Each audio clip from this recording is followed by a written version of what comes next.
हाय दोस्तों, जैसा कि मुझे याद है कि मैंने आपको यहाँ तक बता दिया था साहित्य रविन्द्रनाथ टैगोर को साहित्य का नोबेल पुरस्कार मिला। यहाँ तक मैंने आपको कवर किया था। उग्रवादी ये पॉइंट के हिसाब से आपने नोट किया होगा यहाँ तक। चलिए मैं आपको एक ही बार कहता हूँ कि आपको लेक्चर 1 से लेके आप 17-18 हो चुका है। ये 21वां चलने वाला है। तो आप पार्ट 1 से देखेंगे तो आप क्लास नोट्स डिस्ट्रिक्ट का 2022 का मटेरियल आप डाउनलोड घर बैठे ये कर सकते हैं। मतलब घर बैठे ही नोट्स आप तैयार कर सकते हैं। मुश्किल से 15 से 20 दिन में आपका ये हो जाएगा। अगर डेली 1 से 2 वीडियो देखते हैं, 2 वीडियो देखते हैं तो डेली आपको 15-20 दिन में आप कवर कर लोगे। पूरा नोट्स आपको मॉडर्न हिस्ट्री का आपको घर बैठे क्लास नोट्स तैयार कर लोगे। डिस्ट्रिक्ट के यहाँ मंगाने से आपको काफ़ी खर्च बैठेंगे। मैं बार कहता हूँ, इसी चीज़ को मैं हर वीडियो में कहता हूँ। आप दिल्ली से मंगाओगे नोट, काफ़ी खर्च बैठे, काफ़ी दाम है और आपको पुराने नोट्स मिलेंगे, नए नोट्स नहीं मिलेंगे। क्योंकि 2022 में जो डिस्ट्रिक्ट का क्लास चल रहा है उससे मैं अपडेट करवा रहा हूँ आपको बार। चलिए मैं एक चीज़ मैं बता देता हूँ आपको कि हाँ, जब आप पीटी के एग्ज़ाम में बैठने जा रहे हो तो उस समय का जो क्रैश कोर्स होता है उसका मैं फ्री में आपको PDF निःशुल्क, आपको कोई चार्ज नहीं देना पड़ेगा। ईमेल हो, व्हाट्सअप नंबर हो, टेलीग्राम हो, मैं उसका PDF आपको भेज दूंगा। जिस भाई भैया बहन को चाहिए आप मुझे बस कमेंट कर देना कि मुझे चाहिए, मैं आपको फ्री में उसका दे दूंगा और DST का है। चलिए मैं अब यहाँ तक उग्रवादी राजनीति की उपलब्धियाँ दिखाना चाह रहा हूँ कि उसकी उपलब्धि क्या थी। तो उग्रवादी नेतृत्व में कांग्रेस की राजनीति को एक पृथक दिशा दे दी और उसे प्रतिवेदन की रणनीति से आंदोलन की रणनीति की ओर अग्रसर किया। इसने भारतीय राष्ट्रीय कांग्रेस के सामाजिक आधार का भी विस्तार किया और उसे उच्च मध्य वर्ग से निम्न मध्य वर्ग की ओर मोड़ लिया। 3 नंबर, एक उग्रवादी नेता अरविंद घोष ने ही स्वदेशी बहिष्कार एवं अन्य तमाम कार्यक्रम की रूपरेखा तैयार कर दी गई, जो आगे गांधीवादी कार्यक्रम का आधार बना। उदारवादी नेतृत्व एवं उग्रवादी नेतृत्व के बीच मतभेद एवं सूरत में कांग्रेस का विभाजन 1907। दोस्तों मुझे लग रहा है धुंधलापन थोड़ा सा नहीं होगा, जबकि मैं पढ़ रहा हूँ। आप अग्रेसिव होके थोड़ा सा आप ध्यान दोगे तो पता चल जाएगा क्या क्या नहीं है। विभाजन 1907। मतभेद के निम्नलिखित बिंदु क्या थे? पहला, उदारवादी का कहना था कि बंगाल विभाजन बंगाल का मुद्दा है, इसलिए स्वदेशी आंदोलन को बंगाल तक ही सीमित होना चाहिए। वही उग्रवादियों का कहना था कि एक अखिल भारतीय समस्या थी, इसलिए इसे अखिल भारतीय स्तर पर उठाना चाहिए।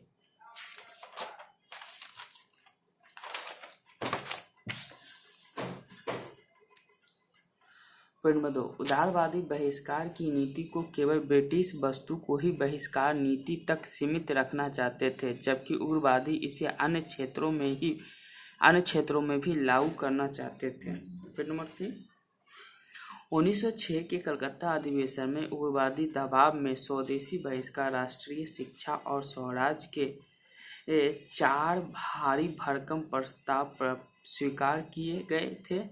इस कार्यक्रम को आगे बढ़ाने के लिए उग्रवादी 1907 के सूरत अधिवेशन में पहले अध्यक्ष के रूप में तिलक को स्थापित करना चाहते थे। बाद में इसी मुद्दे पर विवाद हुआ और 1907 में कांग्रेस का सूरत विभाजन हो गया।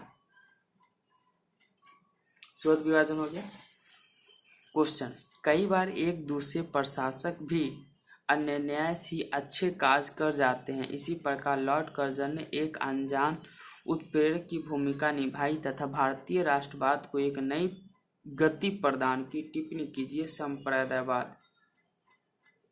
संप्रदायवाद एक ऐसी विचारधारा है जो यह मानता है कि किसी विशिष्ट धार्मिक संप्रदाय के गैर धार्मिक हित अर्थात राजनीतिक, आर्थिक, सामाजिक एवं सांस्कृतिक हित परस्पर समान होते हैं।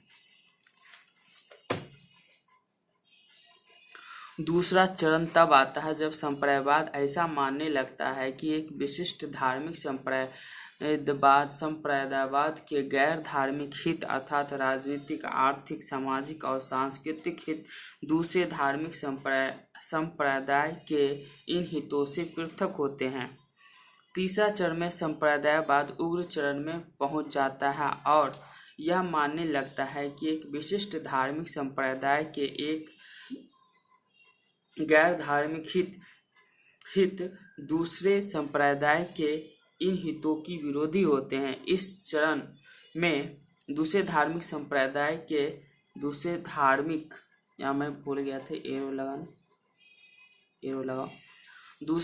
संप्रदाय के इन हितों की विरोधी होती। इन चरण में आकर संप्रदायवाद पृथकवाद की ओर बढ़ने लगता है। आरंभ में संप्रदायवाद आरंभिक 2 चरणों तक सीमित था। 1930 के दशक तथा उसके पश्चात यह उग्र चरण की ओर बढ़ गया। उसके उत्प्रेरक कारक कौन थे?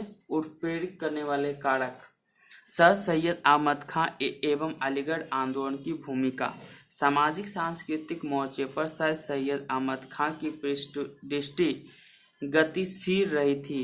उन्होंने मुस्लिमों के उत्थान के लिए आर्थिक, सामाजिक और शैक्षणिक के लिए कार्य किया था तथा 1870 के दशक तक उन्होंने हिंदू बुद्धिजीवियों के साथ सहयोग की नीति अपनाई थी, परंतु निम्नलिखित कारणों से वे सांप्रदायिक राजनीति की ओर बढ़ गए।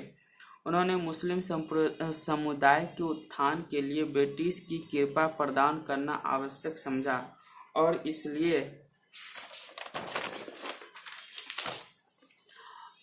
इसलिए उन्होंने मुस्लिम युवकों से अपील की कि वे अपने को कांग्रेस की रणनीति से पृथक रखें।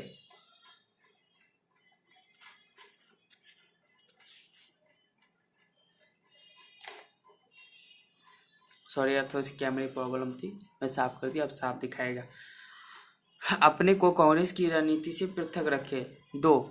वे मुस्लिम कुलीन वर्ग से संबद्ध थे और मुस्लिम कुलीन वर्ग को यह डर था कि अगर हिंदुस्तान में प्रजातांत्रिक अथवा प्रतिनिध्यात्मक संस्थाओं का विकास होता है तो फिर मुस्लिम अल्पसंख्यक होने के नाते हिंदुओं से बहुत पीछे छूट जाएंगे और सरकार हिंदुओं के हाथ में आ जाएगी। इसलिए वे इन संस्थाओं के विकास का विद्रोह करने लगे तथा व्यक्ति की जगह संप्रदाय की पहचान पर बल देने लगे। इनके अनुसार हिंदू और मुसलमान 2 कौम हैं और उन्होंने समानता का स्तर प्राप्त होना चाहिए। पॉइंट नंबर 3, ब्रिटिश के द्वारा भारतीय राष्ट्रीय आंदोलन को कमजोर करने के लिए मुस्लिम संप्रदायवाद को प्रोत्साहन और इस क्रम में लॉर्ड कर्जन के द्वारा बंगाल का विभाजन हुआ। 1906 में शिमला प्रतिनिधि मंडल आगा खां, मोहसिन उल मुल्क तथा नवाब सलीम उल्लाह अक्टूबर 1906 में एक मुस्लिम प्रतिनिधि मंडल के साथ वायसराय लॉर्ड मिंटो से मिला और मांग की। नंबर 1 हमारी ऐतिहासिक भूमिका और ब्रिटिश राज को अर्पित की गई सेवा के बदले हमें जनसंख्या से अधिक मताधिकार मिले।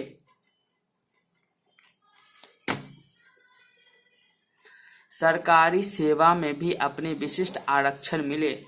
मुस्लिम लीग की स्थापना दिसंबर 1906 में ढाका में इन वरिष्ठ मुस्लिम नेताओं ने मिलकर लीग की स्थापना की। इसकी अध्यक्षता नवाब सलीम उल्लाह ने की और आरंभ में ही मुस्लिम लीग ने अपना उद्देश्य स्पष्ट कर दिया और ब्रिटिश राज पक्षधर नीति अपना ली।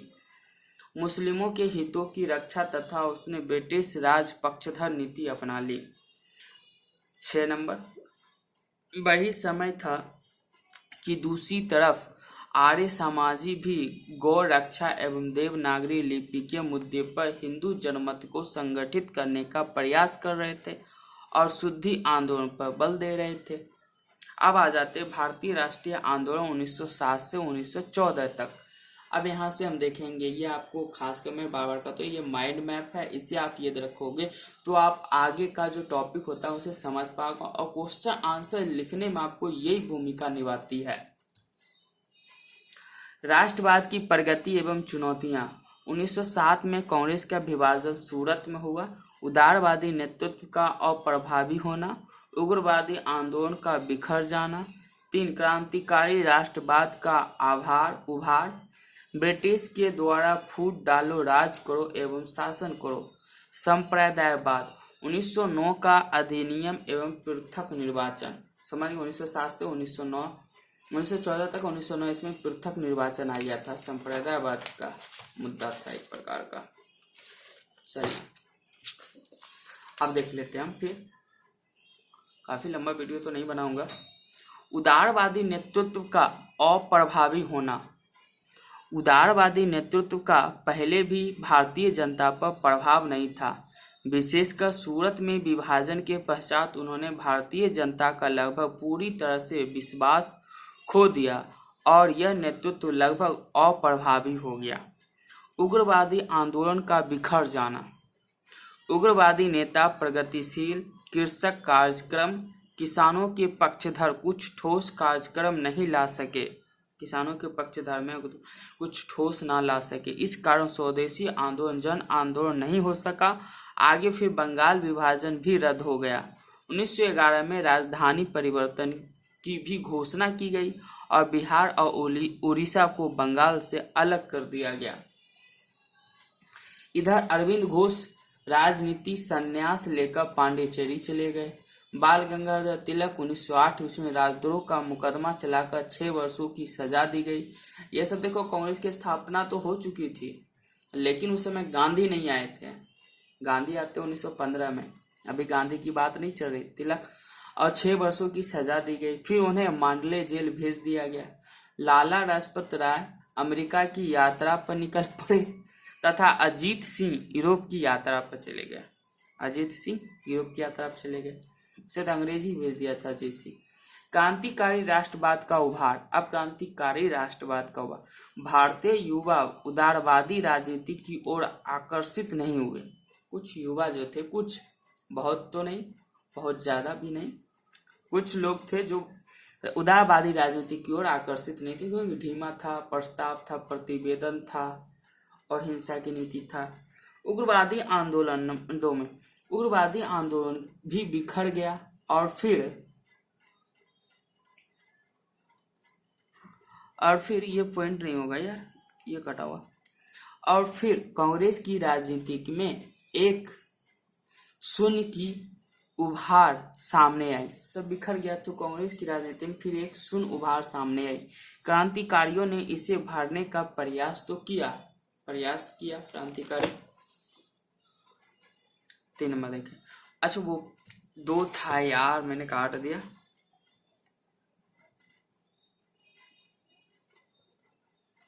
अच्छा, इसे 1 2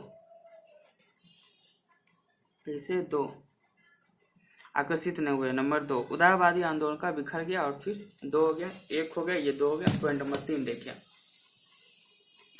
भारतीय युवाओं पर बंकिम चंद्र चटर्जी और स्वामी विवेकानंद के चिंतकों का भी प्रभाव था, जो राष्ट्र के लिए सब कुछ अर्पित करने की बात करते थे। अब क्वेश्चन आ जाता है आपको, लेक्चर 32 का है कि 20वीं सदी के आरंभ में भारतीय राष्ट्रीय कांग्रेस के अंतर्गत कई रुचि नए दृष्टिकोण का उद्भव हुआ और उन्होंने कांग्रेस की रणनीति को नई दिशा दी। इस कथन पर प्रकाश डालिए। इसका नई दिशा में प्रतिवेदन की जगह आंदोलन आया था ना, प्रतिवेदन की जगह उग्रवादी। 20वीं सदी के आरंभ में कांग्रेस के अंदर उदारवादी विचारधारा एवं पद्धति को चुनौती मिलने लगी थी। 20वीं सदी में यह चुनौती नेताओं के इस समूह से मिल रही थी, जिसे लोकप्रिय रूप में उदारवादी समूह के नाम से जाना जाता है। इसका आंसर आप बेहतर ढंग से लिख सकते हो। मुझे उम्मीद है क्योंकि मैं आपको बता चुका हूँ बेहतर लेक्चर ढंग से, इसका आंसर आप बहुत ही अच्छे तरीके से लिख सकते हो। किस प्रकार कांग्रेस की रणनीति में नई दिशा को बल मिला उदारवादी या उग्रवादी के समर्थन से। किस प्रकार उदारवादी भी अब 20वीं सदी में आते ही उग्र का रूप धारण करेगी, बहिष्कार की नीति अपनाएगी, प्रतिवेदन की नीति छोड़ेगी। ठीक है, चलिए अब पॉइंट नंबर 4। ये 3 लिख लिया, 4 ये आंसर लिख लेना तुम। भारत की क्रांतिकारी राष्ट्रवादियों पर बाह्य क्रांतिकारियों का प्रभाव रहा, यथा आयरिश विद्रोही, रूसी निहिलिस्ट, ये सभी क्रांतिकारी थे। आरंभ में ऐसा माना जा रहा था कि भारतीय राष्ट्रीय आंदोलन मुख्यतः हिंसक रहा और इसका कारण रहा इस आंदोलन पर गांधी, नेहरू जैसे नेताओं का प्रभाव।